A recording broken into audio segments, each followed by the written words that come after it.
For the second time this month, communities in the North Sound are battling through rising rivers. Yeah, floodwater spilled into low-lying areas like Sumas, while the Nooksack River has crested and dangerous conditions still persist. Fox 13's Steve Kiggins live in Linden right now with more. Steve?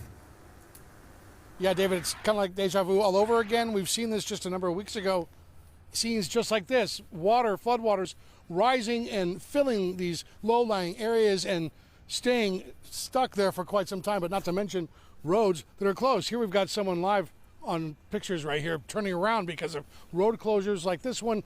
They are repeating across the county, not to mention other communities across this North Sound. They just dried out from the last flood. Downtown Sumas looking like a river as the siren blares warning to anyone in town to stay safe. SR9 through the city again, covered in floodwaters. Only weeks ago, this town was inundated by historic flooding, much deeper than Monday. We just went through this.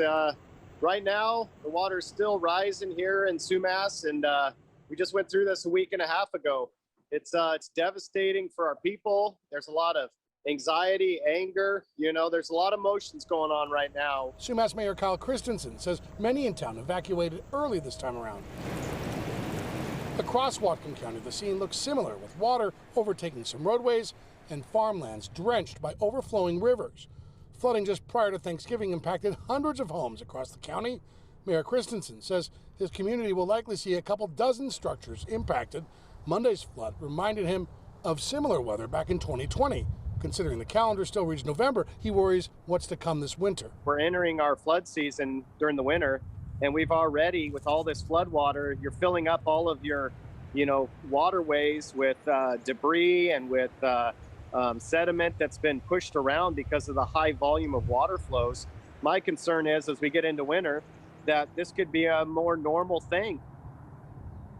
Now, county officials, they are still tallying the damage. In fact, they need your help. They're asking anyone, no matter if you rent or own your home, or if it's your home or vehicle that's been damaged, they're asking you to go online, fill out a damage claim form.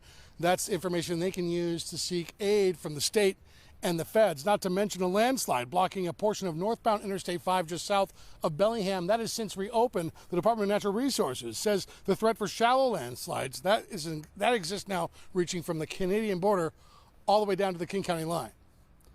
We're live in Linden tonight. Steve Kiggins, Fox 13 News.